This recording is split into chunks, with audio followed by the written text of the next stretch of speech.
Hello everyone, आज मैं आपके लिए एक्सप्लेन करूंगी एपोथीसिस का एपिसोड नंबर 3। इसके पहले वीडियो का लिंक आपको डिस्क्रिप्शन में मिल जाएगा, तो आप वहां से चेकआउट कर सकते हैं। तो जैसा कि पिछले एपिसोड में हमने देखा था, लियो ज़ेंग ने अपने साथियों की मदद से बक्स को खत्म करके ढेर सारे पॉइंट्स जमा कर लिए थे, जिसके बाद वो पर्गेटरी माउंटेन के बारे में जानकारी हासिल करने के लिए हेवनली फेट पवेलियन में गया था। वहाँ पर उसकी मुलाकात डायना से हो गई और वो दोनों भी पवेलियन के उस हिस्से में पहुँच गए जहाँ जाना अलाउड नहीं था। अब आगे तो हम देखते कि डायना का हाथ लगते ही वहाँ का रेस्ट्रिक्टेड डोर ओपन हो जाता है, तो लियो ज़ेंग भी उसके साथ अंदर दाखिल हो जाता है। वहाँ पर बहुत सारे लॉकर्स थे, जिन्हें देखकर लियो ज़ेंग बहुत खुश हो जाता है। वो डायना को थैंक यू बोल रहा था, क्योंकि जब उसने कोशिश की थी तब वो डोर ओपन ही नहीं हुआ था। अब डायना उससे कहती है कि मुझे थैंक यू बोलना बंद करो और जल्दी से इन्फॉर्मेशन हासिल करो, नहीं तो हम पकड़े जाएंगे। तो लियो ज़ेंग तुरंत ही काम पर लग जाता है। वो दोनों भी उन लॉकर्स को गौर से देख रहे थे। उन्हें पता नहीं था कि किसमें वो इन्फॉर्मेशन उन्हें मिलेगी। और तभी लियो ज़ेंग की नजर एक बॉक्स पर पड़ती है, तो तुरंत ही डायना को इस बारे में बताता है। लेकिन जैसे ही डायना उस बॉक्स को हाथ लगाती है, तभी वो पूरी जगह शेक होकर एक सेंटर पीस बाहर आ जाता है।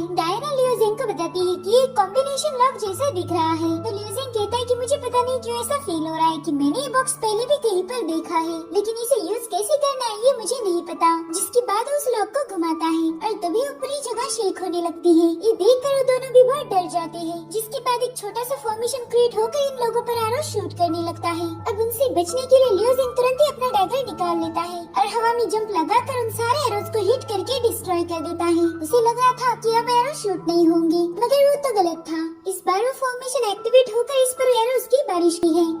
अब वो दोनों उस टॉक्सिक गैस की चपेट में आने ही वाले थे कि तभी डायना करेक्ट कॉम्बिनेशन डालकर उस ताले को खोल देती है। उसके ऐसा करते ही वो टॉक्सिक गैस गायब हो जाती है और वो लॉक रिंग में कन्वर्ट होकर उसमें से एक बॉक्स बाहर आ जाता है। लेकिन लियो ज़ेंग देखता है कि वो बॉक्स तो खाली है, जिससे वो और ज्यादा डिसअपॉइंट हो चुका था। और ये सीन यहीं पर कट हो जाता है। अब हमें फाइनली पास मत आना, नहीं तो मारे जाओगे। दरअसल वहाँ पर एक इनविजिबल लेयर थी, जिससे न यान बाहर जा सकती थी, जो मेरे फादर और भाई लियो ज़ेंग की बहुत याद आती है। और तभी वहाँ पर यान मियाँ वांग आ जाता है। उसके पास यान से मिलने का एक्सेस टोकन था। यान उसे कहती कि मैंने तुम्हें बोला था ना कि मुझे अकेला छोड़ दो, तो फिर तुम यहाँ क्यों आए हो? जिस पर यान मियाँ कहता है कि तुम्हारा भाई तुम्हारे लिए परेशान है, तो मैं उसी के बिहाफ में यहाँ पर आया हूँ। जिस पर यान कहती कि लियो फेंग को कब से मेरी फिक्र होने लगी, मुझे पता है वो एक नंबर का मतलब ही है, तो तुम्हें उसका बहाना देकर यहाँ आने की जरूरत नहीं। तो यान मियाँ उसे एक एनवलप दिखाता है। वो कहते देखो, ये तुम्हारे भाई लियो फेंग का नहीं, बल्कि तुम्हारी सगे भाई लियो ज़ेंग का है। उसने तुम्हारे लिए लेटर भेजा है। लियो ज़ेंग का नाम सुनते ही यान तुरंत ही जाकर यान मियाँ से वो लेटर ले लेती है। अब वो उसे पढ़ना शुरू कर देती है और यान मियाँ को बताती है कि घर पर सब कुछ ठीक है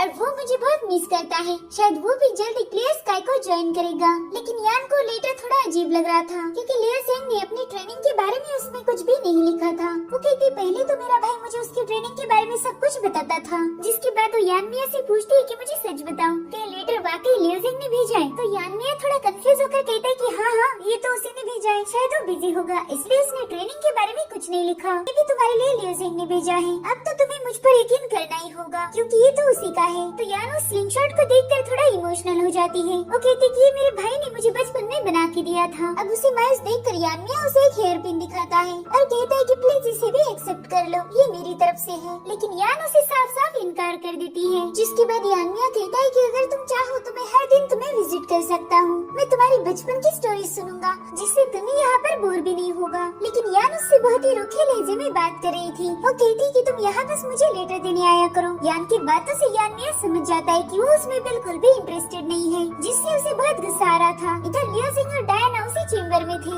मगर उन्हें अभी तक पर्गेटरी माउंटेन की कुछ भी जानकारी नहीं मिल रही थी। तभी डायना को एक चिट मिल जाती है। वो लियो ज़ेंग से कहती कि शायद उस माउंटेन का मैप एक बंदा ले गया है और उसका नाम है यान मियाँ। यान मियाँ का नाम सुनते ही लियो ज़ेंग थोड़ा शॉक था। अब डायना उससे पूछती है कि क्या तुम इस बंदे को जानते हो, मगर लियो ज़ेंग कोई जवाब नहीं देता। वो कहता है कि हमें इस बंदे को ढूंढना होगा। तो डायना उस पेपर को स्मेल करती है। उसे उसमें से एक खुशबू आ रही थी। वो कहते हैं कि इस खुशबू से हम उसे ढूंढ सकते हैं। जिसके बाद डायना एक बटरफ्लाई बनाकर यान मियाँ को ढूंढने भेज देती है और लियो ज़ेंग से पूछती है कि बताओ हुना मैं तुमसे ज्यादा स्मार्ट, तो तुरंत ही जाकर उसे उठा लेता है और उसका लाड करने लगता है। वो कह रहा था कि डायना तुम लाइफ सेवर हो, तुमने मेरी बहुत मदद की है। जिसके बाद वो एक पोर्टल से होकर उस बटरफ्लाई का पीछा करने लगता है। अब डायना उसे बता रही थी कि तुम्हारे पास तो एक्सेस टोकन ही नहीं रही है, लेकिन तब तक लियोजिंग वहाँ से जा चुका था। इधर डायना को फेंशियन सिटी में हुई जंग के डॉक्यूमेंट मिल जाते हैं। ये वही बैटल थी जो हमने पहले एपिसोड की शुरुआत में देखी थी। इधर लियोजिंग बटरफ्लाई को फॉलो करते हुए पर्गेटरी माउंटेन में पहुंच गया था। तभी वो देखता है कि वहाँ पर लियोफेंग है। उसे देखकर लियोजिंग तुरंत ही छुप जाता है और अब लियोफेंग के पास यान मिया पहुँच गया था। लियोफेंग उससे पूछता है कि बताओ यान ने क्या कहा तुमसे? तो कहता मुझे पता था वो मुझे कभी एक्सेप्ट नहीं करेगी। मुझे समझ नहीं आ रहा कि मैं उसके दिल में अपनी जगह कैसे बनाऊं। तो लियोफेंग कहता है कि तुम्हें थोड़ा सा सब्र करना होगा, वो थोड़े ही दिनों के बाद तुम्हें पसंद करने लगेगी। इधर लियोजिंग को उनकी सारी बातें सुनाई दे रही थी। वो कहता है कि कमीने यान के बारे में बातें कर रहे हैं। इधर यान मिया लियोफेंग को बता रहा था कि यान तो बस लियोजिंग की फिक्र करती रहती है, उसी के लेटर्स के बारे में पूछती है, उसे मेरी जरा सी भी फिक्र नहीं है। तो लियोफेंग कहता है कि इसलिए मैं तुम्हें बता रहा हूँ कि उसके पास लेटर्स ले जाते रहो, आज न कल वो तुम्हें भाव दे ही देगी। इधर लियोजिंग सोचता है कि मैंने तो यान को कोई लेटर लिखा ही नहीं था, फिर ये लोग कौन से लेटर की बात कर रहे हैं? और यान मिया तो बचपन से ही मेरी बहन के पीछे पड़ा है और अब वो उसे फॉलो करते हुए यहाँ तक भी पहुँच गया। इधर लियोफेंग कहता है कि यान मिया मैं लियोजिंग को लेटर्स लिखने के लिए बता दूंगा, फिर तुम उसे यान को दे देना। और वैसे भी पर्गेटरी माउंटेन में तुम्हारे अलावा कोई नहीं है, तो उसे तुमसे मोहब्बत हो ही जाएगी, लेकिन तब तक तुम्हें सब्र से काम लेना होगा। और तभी उनके सामने लियोजिंग आ जाता है। वो कहता है लियोफेंग तुम इतने कमीने हो ये मुझे पता नहीं था, तुम मेरी बहन को फर्जी लेटर दे रहे हो। यान मिया उसे वहाँ देखकर बहुत हैरान था। लियोजिंग उससे कहता है कि तुम भी इसके साथ मिलकर मेरी बहन को फंसा रहे हो, मगर यान मिया को तो इस बात की खबर भी नहीं थी, उसे आइडिया भी नहीं था कि वो लेटर्स नकली है। वो बहुत कंफ्यूज हो गया था। तभी लियोफेंग कहता है अरे लियोजिंग तुम क्यों भड़क रहे हो, हम दोनों तो बस तुम्हारी बहन को खुश करने की कोशिश कर रहे थे, तुमने तो मेरा शुक्रिया अदा करना चाहिए, लेकिन तुम तो बड़े मतलबी हो यार। अब यान मिया लियोजिंग से कहता है कि मुझे पता नहीं था कि तुमने सेक्ट ज्वाइन किया है, क्या मैं जान सकता हूँ कि तुम किस पीक के? और फिर वो जबरदस्त पंच से उस पर हमला कर देता है। लियोजिंग ने अभी तक अपनी साइड से उस पर कोई हमला नहीं किया। लियोजिंग कहता है कि तुमने कहा था तुम मुझे मार के मेरे बाप के पास भेजना चाहते हो, तो कम ऑन मारो मुझे। लेकिन अब लियोफेंग को पता चल गया था कि वो इसका मुकाबला नहीं कर सकता, इसलिए वो वहाँ से भागने लगता है और लियोजिंग उसका पीछा कर रहा था। वो उसे वहाँ से भागने ही नहीं देता, जिसके बाद लियोफेंग को पंचेस मारते हुए कह रहा था कि तुमने बोला था कि मैं खुद की हिफाजत नहीं कर सकता, तो लोगों की क्या करूँगा? और तुमने मुझे ऐसा ही एक पंच भी मारा था, तो बताओ अब तुम्हें कैसा लग रहा है? जिसके बाद लियोफेंग की बहुत तेज धुलाई कर देता है। उस बेचारे को तो यकीन भी नहीं हो रहा, चिकनी चुपड़ी बातों से मुझे नहीं फंसा सकते। तब यान में भी भड़क जाता है। वो कहता है मैं कब से तुम्हें समझा रहा हूँ कि मैं तुम्हारी बहन से प्यार करता हूँ, मगर तुम हो कि उल्टी बातें किए जा रहे हो। जिस पर लियोजिंग कहता है कि अगर तुम जाकर मेरी बहन को उन फेक लेटर्स के बारे में बता दोगे तो मैं तुम्हें माफ करूँगा। जिस पर यान में कहता है कि शायद मैं ऐसा कभी नहीं कर पाऊंगा। और ये बात मेरी समझ नहीं आ रही कि मेरा और यान का रिश्ता खराब करके तुम्हें क्या हासिल होगा? देखो मेरी वांग फैमिली बहुत पावरफुल। अगर लियोजिंग कहता है कि तुम सिर्फ अच्छा बनने का दिखावा करते हो, लेकिन असलियत में तुम भी लियोफेंग जैसे ही हरा दिया। इस चीज के लिए मैं तुम्हारी कद्र करता हूँ, मगर मेरे सामने तुम एक कीड़े से कम नहीं हो। अगर तुम लियो यान के भाई ना होते तो मैं तुम्हें मेरे सामने खड़े भी नहीं होने देता।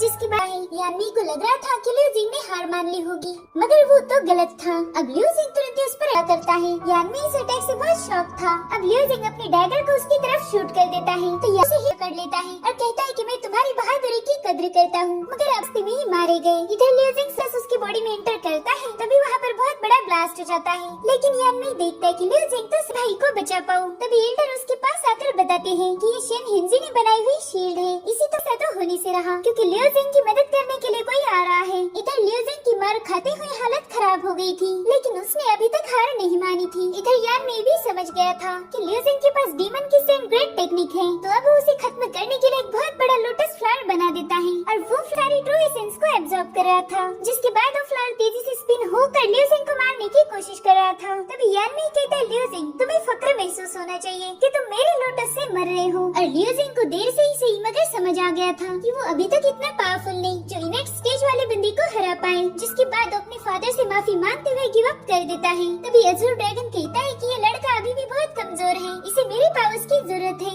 जिसके बाद लियोजिंग की बॉडी को पजेस कर लेता है। अब लियोजिंग बहुत ही डरावनी स्माइल के साथ जंजीरों को ब्रेक करने लगता है और उसी जंजीर का एक पीस वो यानमी पर शूट करता है। उस छोटे से टुकड़े में बहुत पावर्स थी, वो यानमी को इंटरनली डैमेज कर देती है, जिससे वो बहुत भड़क गया था। और लियोजिंग को उसकी लिंगियन उसके अटैक को रोक देती है। तो तुम्हारी हिम्मत कैसे हुई उस पर जानलेवा हमला करने की? उसे देखकर यानमी अपने फ्लावर को क्लोज करने लगता है जिसके अंदर लियोजिंग था, मगर लिंगियन अपने एक ही अटैक से उसे आजाद कर देती है। अब लिंगियन यानमी से कहती कि अगर तुमने लियोजिंग के साथ फाइट की तो मैं token of the emperor use करूंगी। तभी यानमी सोचता है कि टोकन ऑफ एम्परर का यूज करके किसी भी फाइट डाला जाएगा। मुझे कभी नहीं लगा था कि लिंगियन लियो जिंग के लिए इस पावरफुल टोकन का इसे ग्रीट करते हुए कहता है कि मैं और लियो जिंग तो बस प्रैक्टिस कर रहे थे, इसलिए आपको टोकन ऑफ एम्परर को दिखाने की जरूरत नहीं है। जिस पर लिंगियन कहती है कि मुझे उल्लू बनाने की कोशिश मत करो, अब मैं तुम्हें हुक्म दे रही हूँ कि अगर तुम्हें लियो जिंग के साथ फाइट करनी है तो मेरे सामने करनी होगी। तो यान में लियो जिंग से कहता है कि आज तो प्रिंसेस ने तुम्हें बचा लिया, मगर आइंदा से थोड़ा संभाल कर रहना, अगर दोबारा से मुझसे पंगा लिया तो मैं तुम्हें जिंदा नहीं छोड़ूंगा। जिसके बाद वो वहाँ से जाने लगता है। तभी लियो जिंग कहता है कि तुम मेरा कुछ भी बिगाड़ नहीं पाओगे और मैं तुमसे वादा करता हूँ कि आज से 1 साल बाद मैं मेरी बहन को यहाँ से आजाद करवा लूंगा। तो यान में कहता है वो तो हम तब का तब देख लेंगे।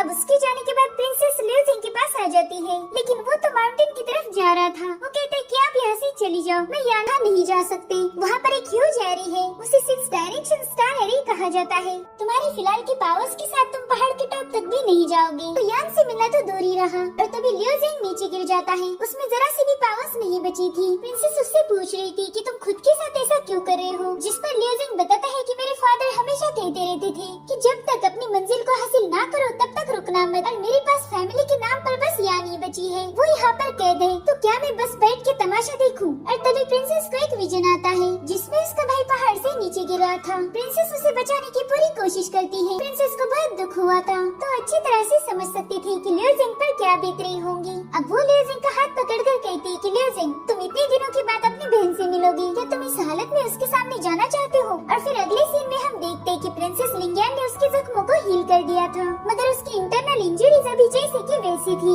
अब वो लियो जिंग को लेकर यान के पास जा रही थी। वो कहते कि 6 डायरेक्शन स्टार एक सीलिंग एरी है और एक लेयर स्काई की शील्ड से कनेक्टेड है। सिर्फ डिवाइन पिल स्टेज वाला कल्टीवेटर यानी हमारे सेक्ट के मास्टर ही इसे ब्रेक कर सकते हैं। यान्या के पास जो एक्सेस टोकन था उससे तुम एरी को बाहर से देख सकते हो, जिसके बाद ये लोग एरी के पास पहुंच जाते हैं। इससे आगे ये लोग नहीं जा सकते थे। तो लियो जिंग वहीं से अपनी बहन को आवाज देने लगता है, इधर आने लगता है। तभी उसका पैर जिंग को जकड़ लेती है। वो चिंस लियो जिंग को तकलीफ पहुंचा रही थी, लेकिन आपको पता था कि अगर उसने लियो जिंग की मदद की तो उसे भी सजा मिलेगी, लेकिन वो पनिशमेंट की परवाह नहीं करती और एक बहुत ही स्ट्रॉन्ग एनर्जी से वहाँ मौजूद डिवाइन तभी लिंगियन अपने आसपास एक शील्ड बना देती है। वो लियो जिंग से कहती कि मैं थोड़े समय के लिए एरी को इनएक्टिवेट कर रही हूँ, आखिरकार मैं तुम्हारी मास्टर हूँ, तो मुझे तुम्हारी मदद करनी होगी। तो लियो जिंग भागते हुए वहाँ पर पहुँच जाता है। यान भी उसे देखते ही उसकी तरफ दौड़ लगाती है, मगर वो एरी लियो जिंग को उसे टच नहीं करने देती। वो उसे उठाकर बहुत दूर फेंक देती है। अब वो अपनी बहन से कहता है कि मुझे माफ कर दो यान, मुझे आने में देरी हो गई।